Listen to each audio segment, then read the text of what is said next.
Olá, bem-vindos à disciplina Estrutura e Dinâmica Social, né, EDS, a primeira aula, né, que vai ao ar até o dia 21 de fevereiro. Tá? Essa primeira aula ela tem como uma proposta, né, apresentar a vocês o que eu estou chamando de emergência do pensamento social moderno, né, que não se confunde exatamente com a sociologia, embora a ciência da sociologia vá se institucionalizar a partir dessa emergência, tá? Mas é alguma coisa mais associada à própria emergência da teoria social clássica, né, que a gente chama de teoria social clássica, que é, portanto, aí um resultado, né, de um adensamento de reflexões sobre a modernidade, mais especificamente a partir do contexto da sociedade industrial europeia. Tá? A gente costuma falar que esses três autores são assim os fundadores, né, os pais da teoria social moderna e, portanto, clássica nessa perspectiva. Né? Então, são eles o Marx, o Durkheim e o Weber. Tá? Então, hoje, nessa aula, a proposta é apresentar de uma maneira sintética o contexto, né, em que esses autores, né, eu ia falar personagens, enfim, autores / grandes personalidades, né, intelectuais, o contexto em que eles produzem, né, o contexto em que eles estão inseridos e de uma maneira sintética, muito resumida, né, o pensamento de cada um, porque nas próximas 3 aulas a gente vai se dedicar individualmente a estudar cada um desses grandes autores, tá? Eu coloquei aqui um slide que apresenta as influências, né, as heranças, enfim, do pensamento intelectual, né, do período e do período que precede, né, portanto, aquilo com o que esses nossos autores dialogaram, se formaram, né, foram influenciados, mas também contestaram. Né? Então, o idealismo alemão, a tradição hegeliana e do final do século produção do final do século XVIII, começo do século XIX, né, que influenciou fortemente aí toda uma sociologia que emerge, todo um pensamento filosófico também no Ocidente. Né? Sempre bom lembrar que tanto Marx quanto Weber eram alemães, né?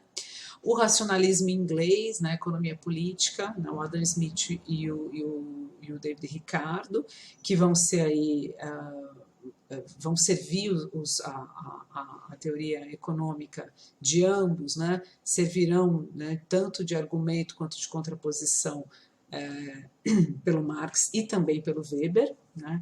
O contratualismo francês, né, toda essa tradição do pensamento iluminista, sobretudo aqui na figura do Montesquieu, né, que será fortemente contestado, sobretudo pelo Durkheim, né, mas também em parte pelo Marx. O utilitarismo inglês, né, o Jeremy Bentham e o John Stuart Mill, né, que representa, né, um pensamento que se opõe à tradição kantiana, né, à tradição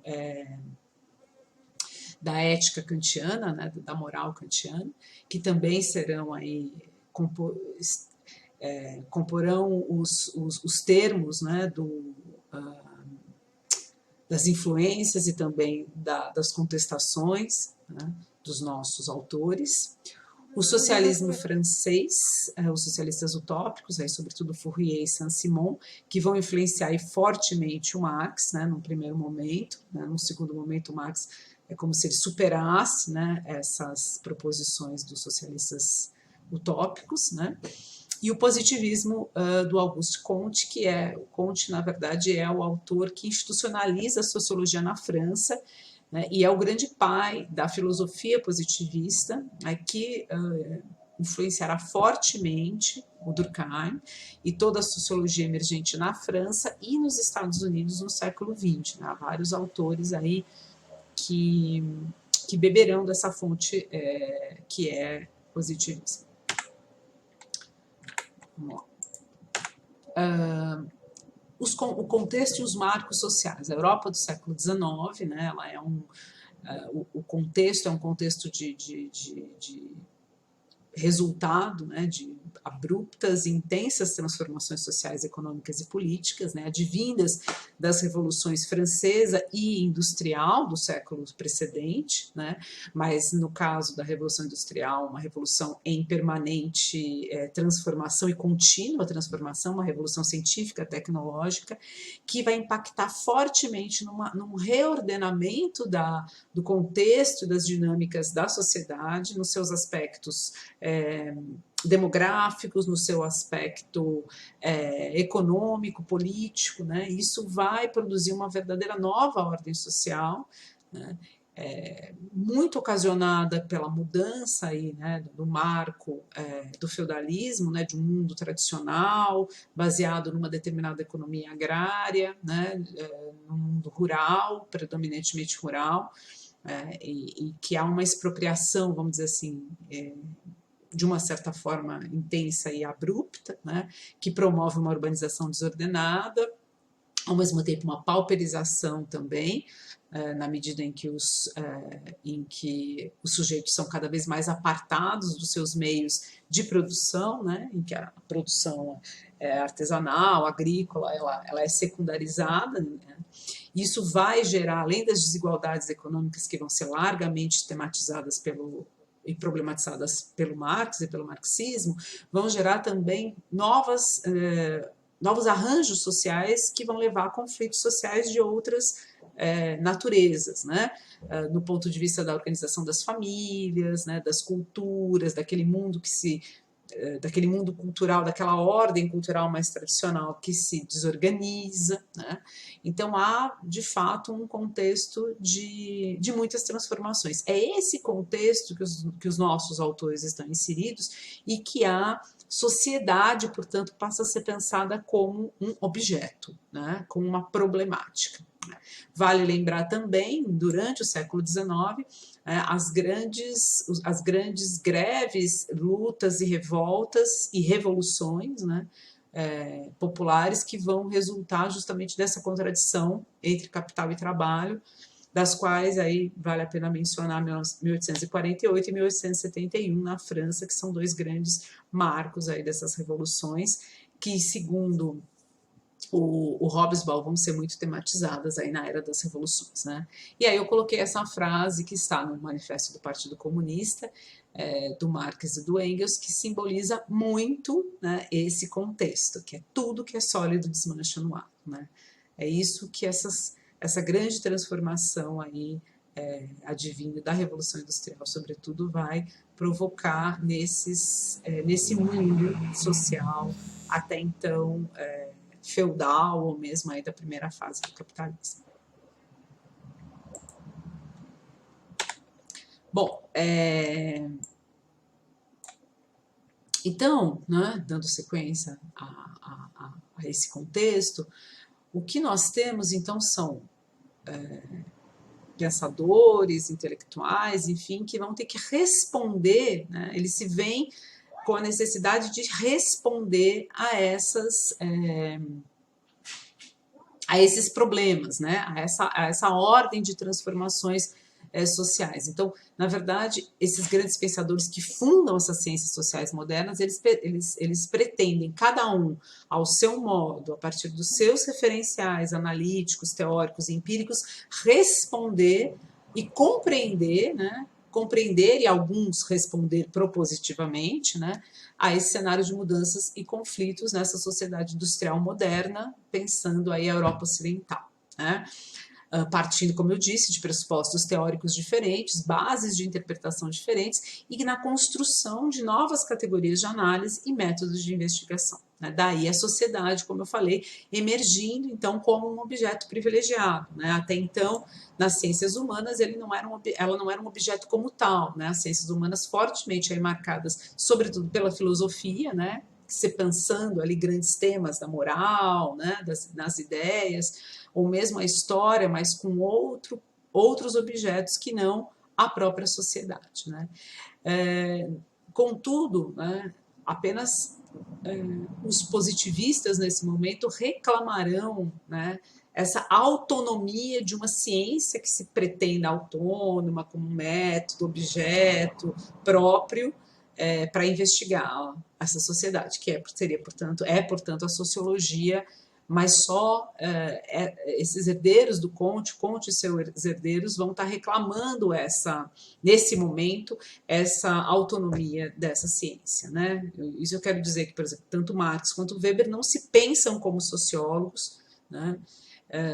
Marx, na verdade, se pensa como um intelectual, né, que um intelectual, como ele pensa, na verdade, o pensamento teórico intelectual, como atuante, né, como revolucionário, como transformador da realidade. O Weber é o contrário, né, ele pensa a ciência de uma maneira apartada da política, né, mas nenhum dos dois se pensa como sociólogo, né. Já Durkheim, necessariamente, herdeiro dessa tradição kantiana, vai reclamar a sociologia como uma ciência autônoma. Tá?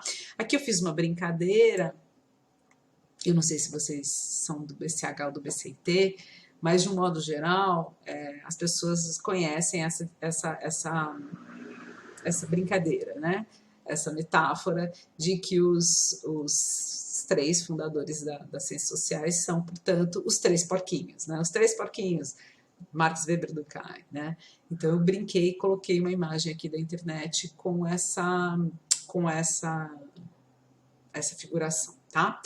Então aqui, muito sinteticamente, Karl Marx, né? Aí eu fiz um esqueminha aqui para vocês. Karl Marx, objeto, né, de estudo, portanto, é a sociedade capitalista em suas contradições fundantes, né, no seu grande antagonismo capital e trabalho.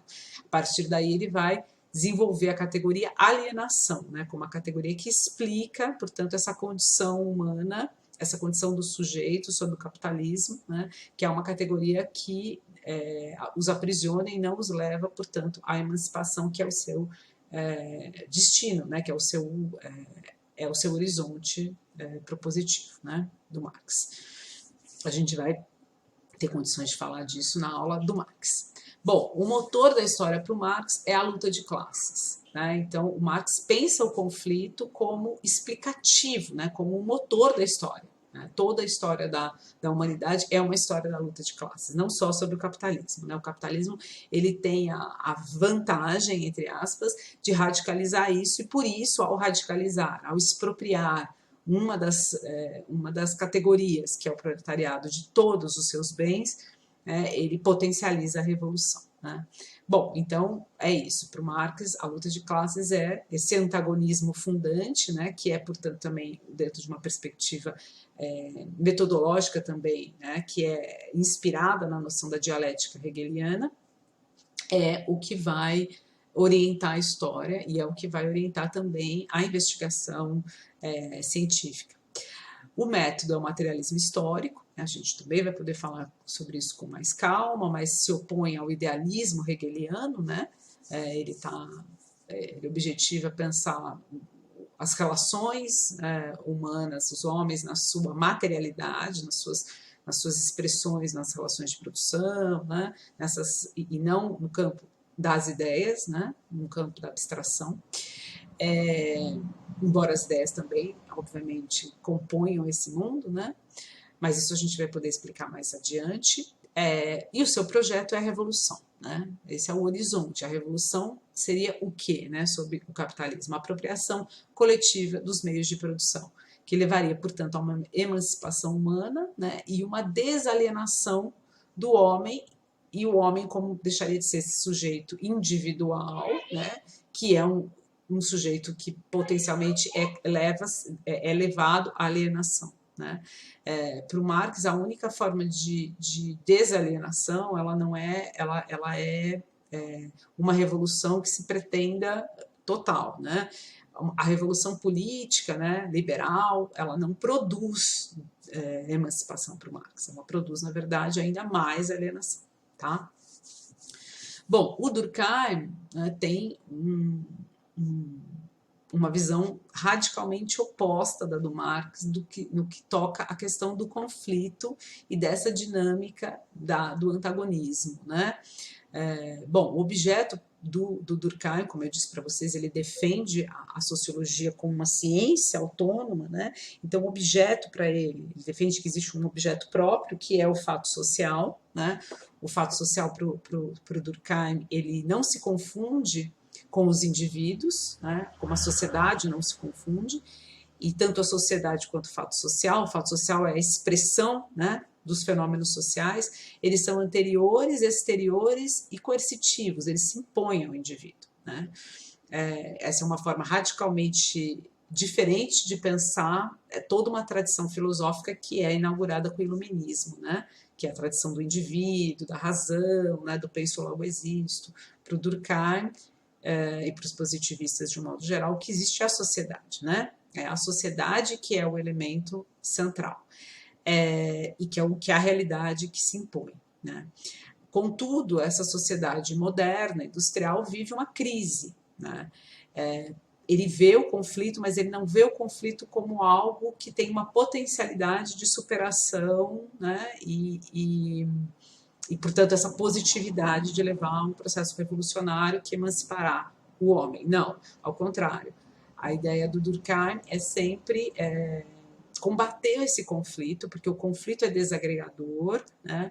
O conflito, ele não gera solidariedade social, ele gera ainda mais individualismo. Então, para o Durkheim, esse diagnóstico da sociedade moderna é a anomia, né, que é a ausência de normas não jurídicas, mas de normas que sejam internalizadas, aceitas e compartilhadas, e normas que levem, portanto, a uma regulação social pela solidariedade social, né?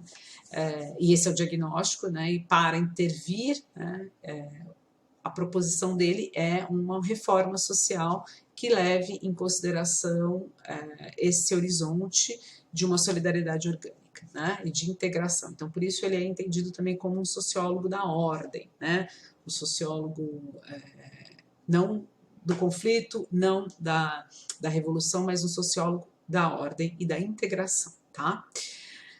O Max Weber, ele se distancia de ambos, né, na medida em que ele coloca o acento da interpretação dele sobre a sociedade moderna, capitalista, e qualquer sociedade, a partir, né, de um olhar sobre a ação dos indivíduos, né, que ele chama ação social orientada por valores dos indivíduos. Quer dizer, o que existe para o Weber é o que a gente chama de agência, é a intenção dos agentes. É isso que faz com que a ação tenha sentido, né? E isso também leva a uma conclusão que a gente não consegue aprender grandes estruturas, né? Os fenômenos não têm essa força da estrutura, né? E sim, eles podem sempre ser aprendidos na intencionalidade dos agentes, tá? De uma maneira mais situada. Para ele, portanto, o objeto, a marca da modernidade é o que ele vai chamar de desencantamento do mundo, e esse desencantamento não é uma desesperança, mas é uma perda de explicações mágicas, né, para os fenômenos do mundo, né, como no mundo antigo, no feudalismo, enfim, né? Mas essa perda, né, ela vai ser uma transferência que vai se colocar numa determinada forma de religião, né, que é uma religião desencantada, é uma religião sem o recurso a esses elementos, né, que inclusive estão presentes, por exemplo, na própria Igreja Católica, nos santos, enfim, né? E esse desencantamento, ele é muito fortemente, ele vai encontrar nesse desencantamento o espírito do capitalismo numa racionalidade que é protestante, tá? Mas a partir daí, quer dizer, ele olha a religião também para entender todo esse processo, essa mentalidade, né? Esse pensamento, né, que orienta a ação sobre o capitalismo, né, e que ele vai entender os processos de racionalização e de burocratização, tá? A metodologia dele são os tipos ideais, a gente vai estudar isso também, né? E como eu falei para vocês, para o Weber, isso em diferença muito grande ao Durkheim e ao Marx, a ciência não se presta, né, a uma intervenção. A política e a ciência são campos autônomos, né? A ciência é um fim em si mesma, tá? Bom, aqui rapidamente eu vou passar pelos três, tá? O Marx, eu coloquei o Marx em primeiro porque o Marx é o mais antigo, né? E tanto o Weber quanto o Durkheim dialogam com o Marx, quer dizer, conhecem o Marx e dialogam com a obra do Marx. O Durkheim menos expressamente, mais implicitamente, e o Weber já mais diretamente. Já o Durkheim e o Weber, que são mais contemporâneos, eles não se conhecem, nunca se falaram e não mencionam um ao outro, né? Que é uma grande ironia aí que a gente sempre fala na sociologia, na história da sociologia. Então, Marx nasce numa Alemanha, né, atravessada aí pelo conflito entre uma burguesia emergente, né, de inspiração liberal francesa, e uma nobreza conservadora, representada pelos proprietários de terras e os militares, os Junkers, nesse momento liderados pela Prússia, né? Então, era uma Alemanha aí, e foi durante muito tempo atravessada por esses conflitos políticos, tá? Ele era filho de judeus, eu coloquei convertidos porque eles não praticavam, né? E isso, obviamente, tem uma relação profunda já com a perseguição que os judeus sofriam na Europa no século XIX, tá? O pai dele era advogado, né? Um profissional liberal, de não muitas posses, né? Ele inicia seus estudos em direito, né? Seguindo a carreira do pai na Universidade de Berlim, mas ele vai abandonando o direito ao longo da formação dele e acaba se doutorando em filosofia em Iena, em 1941, né? Mas ele não segue a carreira acadêmica por questões políticas já, né? Quer dizer, os preceptores dele, né? Os professores que ele era mais ligado, sobretudo Bruno Bauer, começa a ser perseguido, né, politicamente, e ele acaba ficando sem condições aí de seguir uma carreira acadêmica pelas posições já críticas e políticas, embora ele ainda nesse momento não se colocasse como um comunista. É no jornalismo que o Marx vai despertar realmente para as questões materiais, né, porque até então ainda fortemente marcado pelo idealismo hegeliano, né? Mas no jornalismo ele tem chance de tomar contato com essa materialidade da vida cotidiana, né? E quem assistiu o filme O Jovem Marx, que está na nossa, né, na nossa referência aí, bibliográfica, quem não assistiu vale a pena ver, a primeira cena do filme começa, né, justamente com isso que eu estou relatando aí, que é a perseguição contra o povo, né, de um modo geral, que cortava lenha nas florestas na Alemanha, né, que, portanto, era uma prática costumeira, que vinha do direito consuetudinário, né, afinal a floresta não pertencia a ninguém, mas nesse processo, né, de formação desse Estado, formação tardia do Estado alemão no século XIX, eles começam a ser fortemente perseguidos, criminalizados, presos, mortos, enfim, né, a essa privatização, estatização barra, né, de um bem comum, né, de um comum que é a floresta. E o Marx começa, isso é a primeira percepção que ele tem, né, deste papel que a propriedade passa a exercer nessa expropriação, né, coletiva, de bens coletivos. E ele escreve, portanto, no jornal que ele trabalhava sobre isso, né? E obviamente por isso ele vai ser perseguido, o jornal vai ser fechado e tal. E é aqui que ele aponta então a primeira percepção dele do que eu falei dos limites das revoluções políticas, né? Sobretudo aí o grande paradigma delas que é a Revolução Francesa, né? O limite da ideia de liberdade e fraternidade e igualdade, né? Quer dizer, a propriedade, na verdade, é o que orienta esses princípios dessas revoluções, né? E, portanto, ele começa a desenhar essa grande crítica, né? Antecipando, no fundo, críticas que vão acontecer durante todo o século XX, né? E até o presente, tá? Uma breve biografia, então, em 1843 ele publica, salvo engano, no único volume desses anais franco-alemães, Crítica da Filosofia do Direito de Hegel e a Questão Judaica, que são as obras que são conhecidas como Jovem Marx, né? em que ele vai esboçar pela primeira vez a noção do sujeito proletariado, né? Portanto, uma classe desprovida e expropriada de todos os seus bens, por isso mesmo seu caráter revolucionário. E atentando também que a filosofia, né, deve se prestar a esse caráter, quer dizer que durante muito tempo ela teorizou a realidade e agora é hora de transformar a realidade, né? Ele vai, portanto, se aproximar dessas questões materiais, né? Em 1844, ele conhece, entra em contato com os pensadores socialistas, o Proudhon é o mais famoso, isso também está bastante demonstrado no filme, né, e com o movimento operário em francês, firmando-se já nesse momento como um comunista, né. Escreve uma série de textos intitulada Manuscritos Econômicos Filosóficos, que serão só publicadas posteriormente. Aqui é a primeira obra em que ele vai trazer os elementos da crítica ao capitalismo e da ideia de alienação, que vai ser bem desenvolvida lá no Capital. Em 1984, ele já conhecia, mas ele se aproxima decisivamente do Engels, formando, né, uma parceria que completará, né, ambos e mudará, como eu coloquei, o pensamento social moderno para sempre, tá?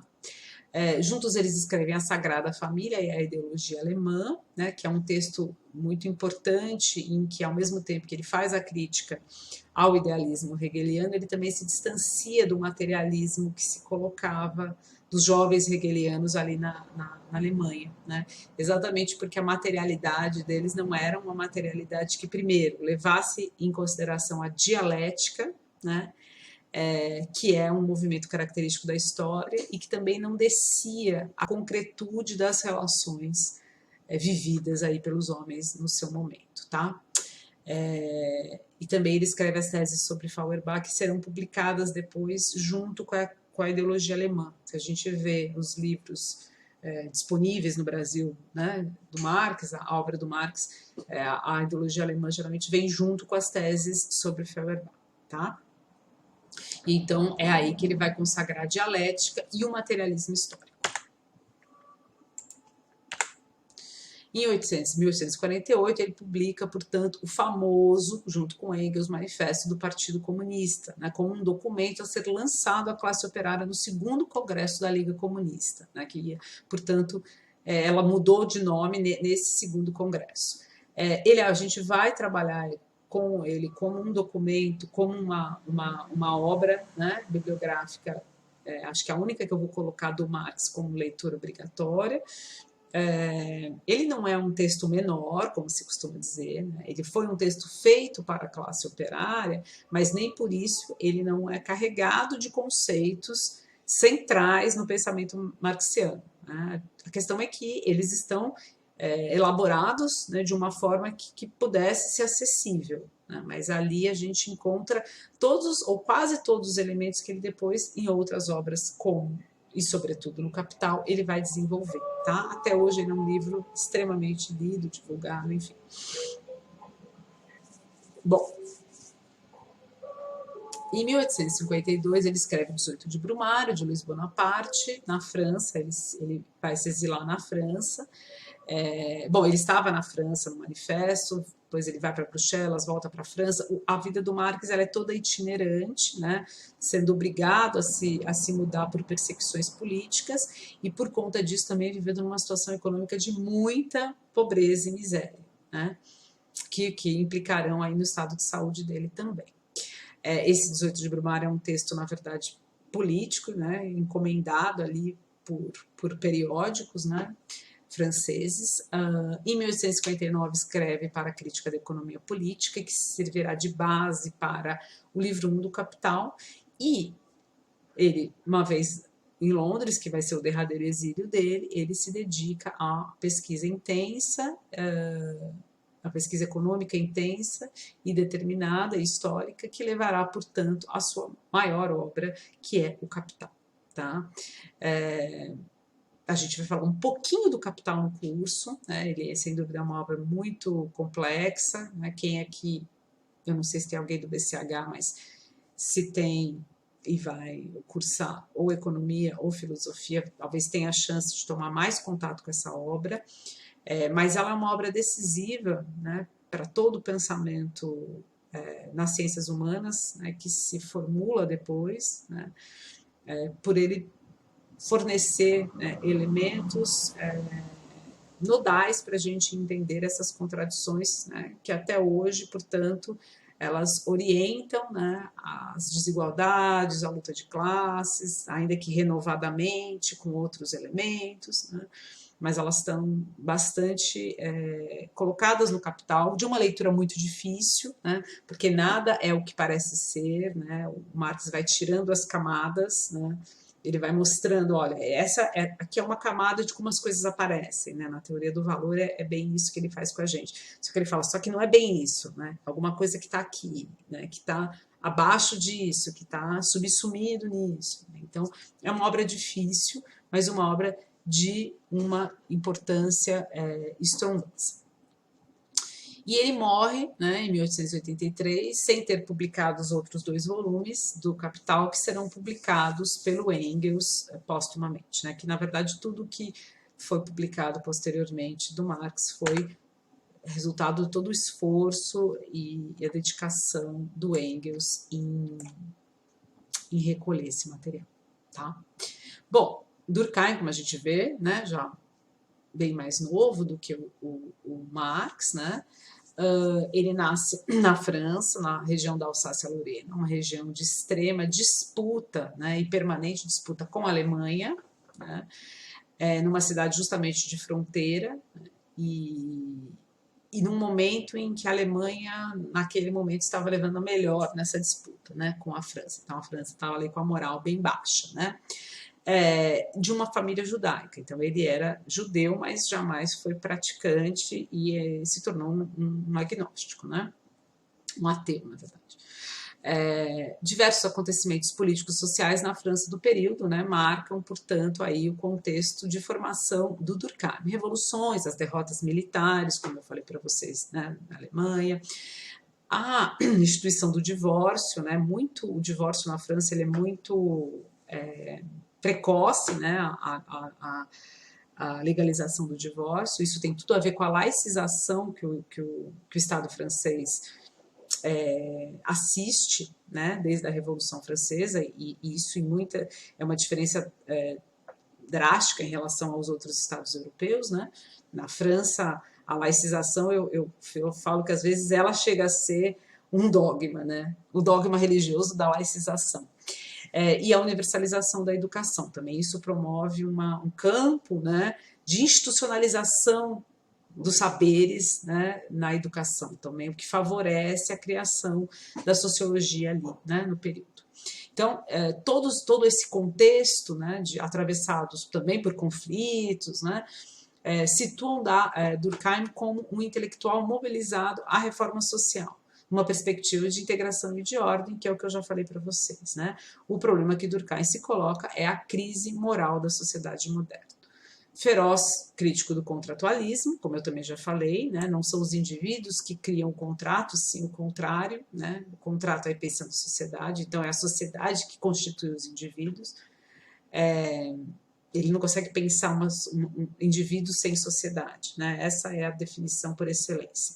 E também crítico da teoria revolucionária em Marx, né? Ele é influenciado pelo organicismo do Spinas, que vai levar a uma teoria que vai ser uma teoria funcionalista, né? E pelo positivismo de Comte, que eu já comentei com vocês, né? Aliás, o criador da sociologia na França. No entanto, ele se afasta do Comte em muitas interpretações, principalmente as interpretações mais ligadas ao evolucionismo social, né? Muito presentes na obra do Comte, e a recusa, sobretudo, de interpretações e concepções que resultarão dos discípulos do Comte, né? Sobretudo as escolas, a escola italiana, né? Que vai lidar com a questão do crime, da atavia, né? Do biodeterminismo. Ele vai se afastar dessas concepções, né? Porque Durkheim, sobretudo, ele entendia os fatos sociais como fatos normais, né? enfim, a gente vai poder falar isso melhor, a diferença entre o normal e o patológico, mas aquilo que muitos outros, né, sociólogos e cientistas sociais da ordem, no período influenciados pelo positivismo, vão ver como patologias, o Durkheim não vê como patologia, ele vê no máximo como anomia, né? Mas a gente vai ter chance de falar isso na aula do Durkheim. Dos três pensadores, ele é o único, como eu já comentei também, comprometido com a institucionalização da sociologia, seu reconhecimento como ciência autônoma e sua validação. Sua obra influenciará teorias sociais funcionalistas do século XX, né, que serão muito conhecidas e consagradas, como do Parsons, que é o seu principal herdeiro, e também do Robert Merton, que vai desenvolver mais detidamente uma teoria da anomia social. Sobretudo nos Estados Unidos, tá? Essa recepção do pensamento durkheimiano sociológico, ele vai ter uma grande ressonância nos Estados Unidos, principalmente nos Estados Unidos aí durante o século XX, durante boa parte do século XX, né? Primeira metade até os anos 50. Aqui uma breve cronologia das que ele publica em vida, mas tem muitas outras textos e obras do Durkheim, né? 1893 é o doutorado dele em filosofia, da divisão do trabalho social, né? Uma das obras mais importantes dele, que é onde o conceito de solidariedade orgânica, solidariedade social orgânica, né, característica da sociedade moderna para ele, vai estar desenhado, né? E também a noção de anomia já aparece aqui. E em 1895, 2 anos depois, as regras do método sociológico, onde ele vai apresentar todo o método sociológico, né, que ele defende como um método exclusivo, autônomo, né, e aonde o conceito de fato social vai estar bastante delineado, né. O suicídio, onde ele vai aplicar essas regras do método sociológico, sobretudo esse método das variações concomitantes, e também esse trabalho dele vai ser o trabalho dele empírico, né, onde ele vai testar, portanto, esse método, né, e há todo um esforço nele de demonstração das causas sociais para explicar os fenômenos sociais, que é um princípio, é uma regra do método sociológico, né. Um fenômeno social só pode ser explicado por outro fenômeno social.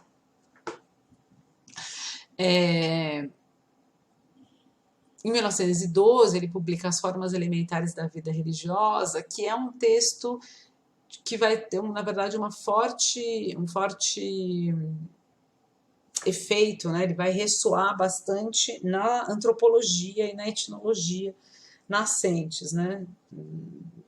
Sobretudo na França, né? O sobrinho dele, que é o Marcel Mauss, vai ser um discípulo dele, mas também vai ser um grande teórico da antropologia, né, que vai influenciar fortemente aí Lévi-Strauss e outros tantos, né? Então a gente tem uma obra aí do Durkheim que na verdade tem um aceito mais antropológico do que sociológico, né, que é As Formas Elementares da Vida Religiosa. E ele morre em 1917, né, e há muitas outras obras, inclusive publicadas no Brasil, né, lições de sociologia, acho que a sociologia moral, educação e moral, tem várias reuniões de textos do Durkheim, tá? O nosso último sociólogo, mais novinho, mas como eu disse, contemporâneo mais ou menos do Durkheim, né, é o Max Weber, né, que também não se entendia como um sociólogo e nem tinha essa formação, na verdade, alemão, né, sua família, ele era o único que de fato era rico, né, vinha de uma família tradicional, também não era judeu, né, então ele era filho de ricos comerciantes na Alemanha ocidental, além de ser de uma família, né, proprietária. O pai dele era um advogado e político, era um liberal, né, sem nenhuma inclinação religiosa, mas a sua mãe, embora liberal, era protestante, né. Isso marca fortemente a formação do Weber, né, e muito explica toda a erudição dele, o interesse e a erudição dele em história das religiões, né. O Weber era uma verdadeira enciclopédia sobre religiões do mundo antigo, do Oriente, né? E na verdade, a sociologia das religiões dele ela era implicada com uma história econômica, né? Então, enfim, o Weber essa inclinação tem muita influência da mãe dele, né? Graduou-se em Direito, né? Então ele era graduado em Direito na Universidade de Berlim. Curiosamente, a mesma universidade, a mesma graduação que o Marx iniciou tantos anos antes, né? Mas abandonou, não seguiu. Teve um trânsito e uma profunda formação em História, Filosofia e Teologia, né? Como eu mencionei. A sua tese, né? Na verdade, se chamava tese na graduação, fundia História Econômica e Direito, o direito agrário romano e sua significação para o direito público e privado, né? Eu coloquei aí que ele tinha uma certa inclinação, né, por opção ao treinamento militar, né, por opção própria, ele se submeteu a treinamento, né, ele era dado a duelos, né, ele era, quando provocado, ele era muito corporal, né, não era um intelectual assim no sentido, né, que a gente imagina, né, no sentido mais óbvio, né.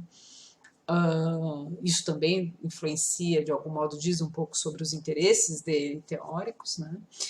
Agora, ele era um liberal, né, então certamente, como liberal, né, a teoria dele, a produção dele, a orientação, o pensamento dele era totalmente orientado para o liberalismo, né, e ele, portanto, se opõe ao pensamento conservador, né, mas também ao marxismo, né? Embora ele reconheça a importância e se utilize, de algum modo, do materialismo histórico concebido pelo Marx. Tá? Ele segue uma carreira acadêmica, né? Assim como o Durkheim também, mas ele segue uma carreira muito mais... ele transita entre universidades, sempre muito reconhecido nas universidades. Ele se dedica largamente à pesquisa, né, à pesquisa teórica, mas também com alguma empiria. Ele viaja muito aos Estados Unidos para conhecer, né, a organização do Estado, né, mas para outros países também, e se dedica pouco à docência, né, em parte pelo seu prestígio, né, pelo seu talento. Então, assim, tipo, pense e publique. Então, ele publica muito, são muitos artigos, muitos livros. Mas também, em parte, ele sofria profundamente com a saúde mental dele, né? Ele tinha várias crises nervosas, era obrigado a ficar afastado, não gostava de dar aula, ele ficava muito nervoso com conferências, embora sempre fosse elogiado pelo brilhantismo dele, né? Ele encerra a sua carreira na Universidade de Munique. Bom, a contribuição do Weber para a compreensão do Estado moderno, né, capitalista moderno, ela é crucial, né? E até hoje, nós, nas ciências humanas e sociais, mobilizamos as noções que ele concebeu, né? A burocracia, né? A burocracia racional, que para ele é a maior expressão da ação racional em relação a fins, né? Enfim, a gente vai poder falar disso, mas é uma categoria que ele concebe para se contrapor à noção de ação tradicional e ação carismática, né? Ele concebe esse tipo ideal ação racional, que, portanto, seria a marca, né, dessa modernidade e sobre o capitalismo. Essa noção, né, ela é o correspondente da luta de classes no Marx, né, mas é um correspondente oposto, né, porque ela se contrapõe, né. Para o Weber não o elemento econômico, ele não tem essa capacidade de explicação estrutural sobre os outros fenômenos, né.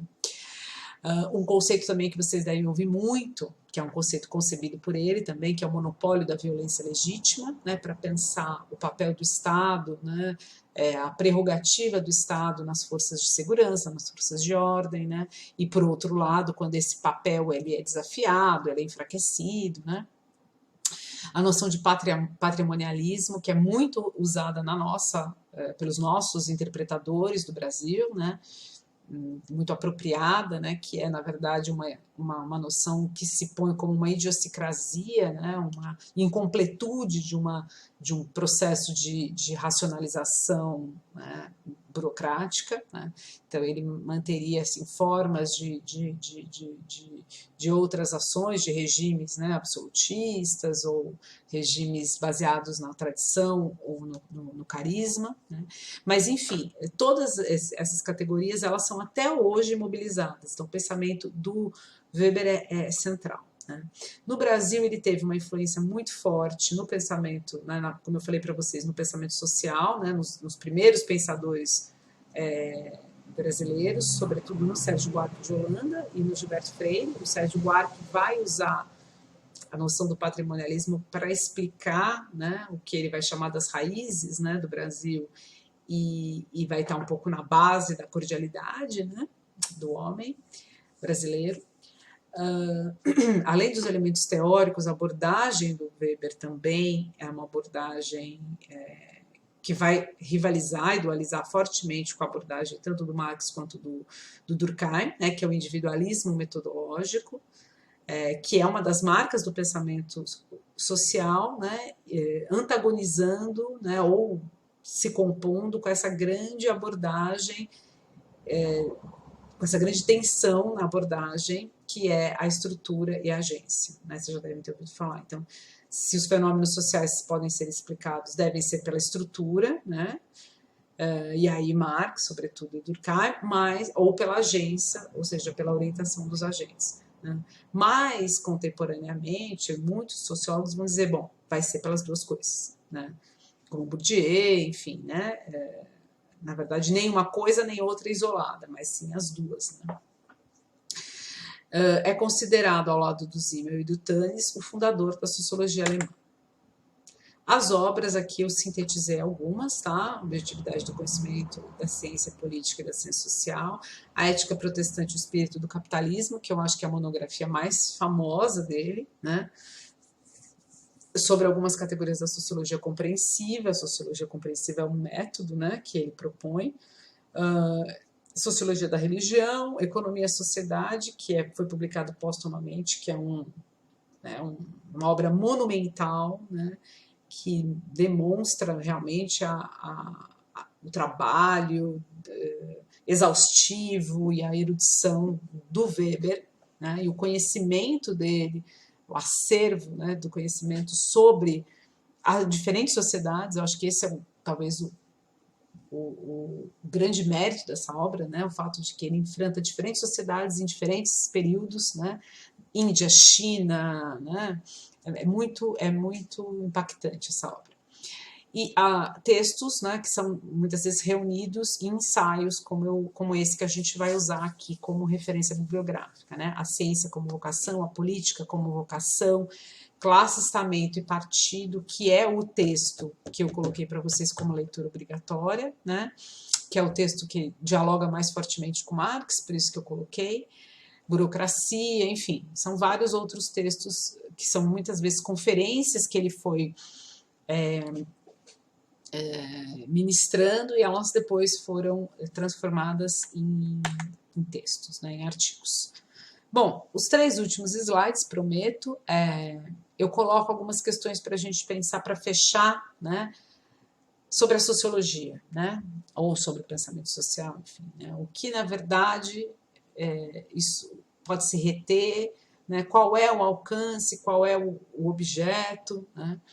Então eu coloquei, bom, as categorias engendradas, portanto, pelos fundadores da sociologia, constituem o que a gente chama de teoria social clássica, que até hoje fornece as categorias, né, os elementos que são os seus fundamentos, né, que a gente ainda mobiliza, e é o que a gente mobiliza para interpretar a sociedade, né? Classe social, agência, estrutura, dinâmica social, ordem social, coesão, conflito, consciência coletiva, solidariedade social e outras, né? Outras tantas, mas eu acho que essas são as mais importantes, tá? E aí eu deixo vocês com a pergunta que o Theodor Adorno, que era vamos dizer assim, o grande filósofo da teoria crítica, né, da Escola de Frankfurt, posterior, né? Enfim, ele falece em 69, ele morre em 69, a produção dele atravessa aí uma boa parte do século XX, ele é judeu, ele e quase toda a escola de Frankfurt são obrigados a emigrar para os Estados Unidos, enfim. Ele tem uma orientação marxiana, mas não é necessariamente simplesmente se reduz ao Marx, a interpretação dele, mas eu deixo vocês, e está na bibliografia também complementar, com essas questões postas pelo Adorno, nesse curso, né, que ele, no último curso que ele deu em vida, em 1968, justamente intitulado Introdução à Sociologia. Né? E ele coloca a grande questão, do que deve se ocupar a sociologia, então, né? Ela deve ser uma ciência instrumentalizada, ela deve fornecer métricas, ela tem um método. Ele fala, olha, uma grande questão, ela tem que compreender o que é essencial na sociedade. Né? É uma frase simples, mas que a gente pode desdobrar algumas questões aí. Né? O essencial para o Adorno não é uma essência no sentido de uma imutabilidade, mas é, em parte, aquilo que opõe ao que os positivistas acreditavam, né, que os fenômenos sociais das ciências humanas, eles são apreensíveis, né, por aquilo que eles expressam, né, pela sua exterioridade, pela sua observação direta, como os fenômenos naturais. Ele está se opondo a isso, ele está dizendo, não é isso, né, exatamente o que você vê na aparência, né? Isso está no pensamento Marx, né? Não é isso é a superfície, né, da realidade, né? Mas também o que é essencial é aquilo que se configura objetivamente nos fenômenos. Né? E aí o que é isso? O que é uma coisa que se configura objetivamente nos fenômenos? Ele vai dar um exemplo, né, que é o exemplo da classe. Em 1968, mas em 2022 é tão real quanto. Né? Então ele fala, por exemplo, a classe. A classe continua sendo um conceito essencial, né? Aí eu complemento, um conceito explicativo da sociedade, pois ela continua a operar objetivamente. Isso é objetividade, né? Ainda que a consciência de classe, que é um elemento subjetivo, por exemplo, não esteja presente. Então vamos lá. O essencial continua sendo a posição das pessoas no processo de produção, considerando que a gente vive sob o capitalismo. Portanto, se elas dispõem dos meios de produção ou se elas não dispõem, se elas estão separadas dele. Para a configuração da classe, portanto, né, é indiferente se você se considera ou não um proletário. Né? Existe uma objetividade, você está numa posição ou não está. Né? Aí eu lanço a questão, né, para a gente atualizar para 2022. O que diferencia objetivamente um empreendedor, alguém que se entende como empreendedor, mas é um uberizado, é plataformizado, né? Não um microempresário, né? E sim uma pessoa que não tem nada a não ser uma bicicleta que ele nem é dele, né? Ou um carro que nem é dele, né? Ou que ele não tem absolutamente nada no seu próprio corpo, né? E que ele vende isso, né, de uma maneira infinitamente inferior ao quanto isso vale, porque ele é explorado, né? Ele é alienado, ele é destituído dos meios de produção. Então, qual a diferença desse sujeito e, de fato, né, de alguém que se entende como um proletário que ocupa uma posição num processo produtivo ali no chão da fábrica? Tá? Ambos compartilham a mesma condição de classe e ela continua a ser decisiva para o lugar ocupado no modo de produção e acumulação, ainda que a consciência não esteja presente. Bom, aí vocês vão falar, então dane-se se a sociologia não quer saber se a pessoa se entende ou não, o que importa é estudar a classe. Não, não é isso. Né? É muito importante, é fundamental para a sociologia entender também essa operação que o Marx, por exemplo, e o Adorno vão chamar de ideológica, que produz na consciência individual a rejeição à objetividade da posição do processo produtivo. Ou seja, em outras palavras, conhecer empiricamente os processos que permitem que essa ideologia, por exemplo, do empreendedorismo, opere. Né? Permitir compreender por que os sujeitos, em algum momento, né, chegam a dizer que apoiam a reforma trabalhista, sendo que eles são proletários. Vou dar um outro exemplo, servidores públicos, né? o que faz com que muitos deles, apoiem o Estado mínimo, né? Ou seja, que eles se sintam, na verdade, empreendedores, né? Ou proprietários, sendo que eles não são. A gente pode falar, nossa, que ridículo, nossa, mas não é o nosso que é ridículo. Para a sociologia, não interessa se é ridículo, se é um problema mental dele, o que interessa é que processos sociais, que categorias, que dispositivos, que discursos, né, estão presentes e possibilitam, né, com que as consciências, com que a consciência individual ou mesmo coletiva seja tomada por um falseamento, né, e a posição objetiva não seja reconhecida. Isso interessa também para a sociologia. Isso é objeto, né, da ciência social. Além de classe, né, que é o exemplo que dá o Adorno, que é um exemplo marxiano por excelência, lembrando que o Marx viveu no século XIX na Europa, né, a gente pode pensar outras categorias também que são essenciais e que, portanto, implicam objetivamente, operam objetivamente condições ou de subordinação, né, ou, ao contrário, né, de dominação. E aí eu coloquei aqui categorias que são atribuídas como de estatuto, que é um termo que o Weber vai usar, né, que são, por exemplo, as categorias de raça e de gênero, né, que também são essenciais para compreender a sociedade, porque operam, portanto, né, ou essa subordinação racial ou a opressão racial, ou uma subordinação de gênero ou uma opressão de gênero. Ainda que a ideologia, né, discursos, processos, operações operem para mascará-las. Aí eu dei alguns exemplos, né, que justamente o pensamento social, a sociologia nomearam, né? Então, no Brasil, né, isso é muito forte, o mito da democracia racial, né, os processos de branqueamento que foram verdadeiras políticas de Estado, né, durante o Estado Novo, mesmo antes, né, tudo isso opera para mascarar, para falsear, né, a essencialidade, a objetividade com que a categoria raça, que não é científica no sentido de uma demonstração científica biológica, né, mas que é objetiva no sentido da produção da subordinação, ela opera, né? E a mesma coisa o gênero, né? Ainda que banalização da violência contra a mulher, heteronormatividade, naturalização da diferença sexual, né, transformação dessa diferença, que é uma produção cultural, numa realidade biológica imutável, né,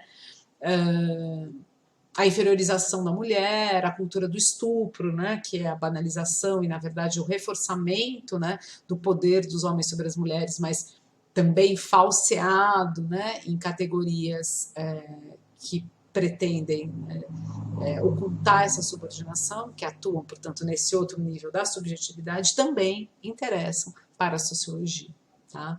E são, portanto, o objeto sobre o qual o pensamento sociológico, o pensamento social vai se deter. São infinitas as configurações, né? A partir dessas categorias, de algumas categorias essenciais, tá? No final aqui as referências da aula, tá? É uma aula introdutória, né, como vocês já devem ter visto no programa e quem compareceu no primeiro encontro síncrono, a proposta é a gente, nos encontros síncronos, tirar dúvida, discutir, a aula vai ser essa, né? E para cada aula, ou para cada 2 aulas, a gente vai ter uma questãozinha de verificação, né, do conteúdo, tá? E a gente vai poder conversar com mais calma. É isso e até!